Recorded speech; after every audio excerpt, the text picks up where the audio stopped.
आपल्याला आज बघायचंय नाम. नाम म्हणजे काय?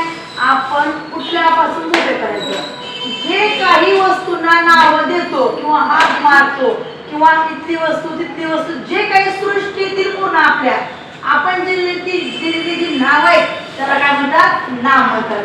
मग काही दिसतात नाव, काही दिसत नाहीत. म्हणजे इंद्रियांना स्पर्श होणारी काही नाम आहेत, काही स्पर्श होणार न होणारी पण नाम आहेत. म्हणजे जे पृथ्वी तलावर सर्व काही आहे प्रत्येकाला नाव आहे. मग आज आपण काय बघायचे? नामाचे प्रकार. वाच्य नामाचे प्रकार सर्वात सामान्य नाम, विशेष नाम, भाववाचक नाम, पदार्थवाचक नाम, समूहवाचक नाम. किती आहेत नामाचे प्रकार? 5. Very good. आता सामान्य नामाचे, विशेष नामाचे, भाववाचक नामाचे, पदार्थवाचक नामाचे आणि समूहवाचक नामाचे ही उदाहरण दिली. ते वाच बरं. मुलगी, मुलगा, शिक्षक, पक्षी. विशेष नामाचे राधा, कृष्णा, चिमणी, हिमालय. भाववाचक नाम, शहाणपणा, वेडेपणा, गुलामगिरी, सौंदर्य.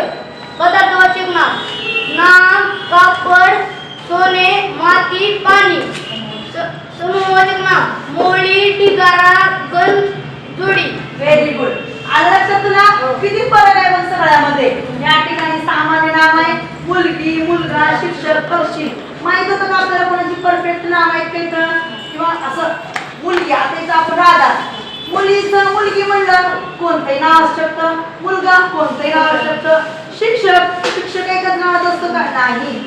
जे शब्द सामान्यपणे वापरले जातात त्याला काय म्हणतात? सामान्य नाम. आता आपण विशेष नाम बघू. विशेष नामामध्ये त्याला विशेष नाव दिलं जातं. आपण म्हणतो हिमालय पर्वत. हिमालय म्हणल्यावर लक्षात येतं की पर्वत कोणता आहे? हिमालय आहे. राधा, मी जर म्हणलं त्या मुलीला बोलव आणि असं म्हणलं राधाला बोलव, मग त्या राधाचं विशेष नाव असतं. त्यामुळे पटकन तुम्ही राधाला बोलवतो. भाववाचक नाम. भाववाचक नामामध्ये आपल्या भावना, आपलं जे आपल्या अंतर्मनामध्ये असतं त्या गोष्टी सांगितल्या जातात. त्या दिसत नाहीत, त्यांचा फक्त अनुभव घेतला जातो. शहाणपणा दिसतो का? नाही. व्यक्ती तो शहाणपण आहे त्याच्या अंगामध्ये, हे त्याच्या कृतीतून दिसतं. वेडेपणा त्याच्या कृतीतून दिसतो. गुलामगिरी दिसते का? एखाद्या लोकांना आपण गुलाम करून ठेवतोय ते त्याच्या कृतीतून दिसतं. पुढे बघू आपण पदार्थवाचक नाम.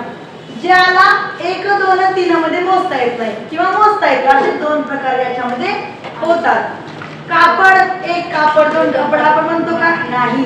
त्याला त्याला मोजण्यासाठी आपल्याला एक विशिष्ट माप लागतं किंवा परिमाण लागतं. सोने 1 सण 2 सण म्हणतो का आपण? त्याला मोजण्यासाठी पण तोळा, ग्राम, किलो आपण हे सगळे परिमाण वापरतो.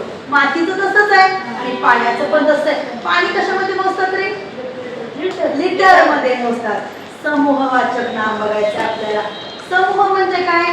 एक नाही, अनेक एकसारख्या गोष्टी आपण एकत्र करून त्याचा जो संघ बनतो त्याला काय म्हणतात?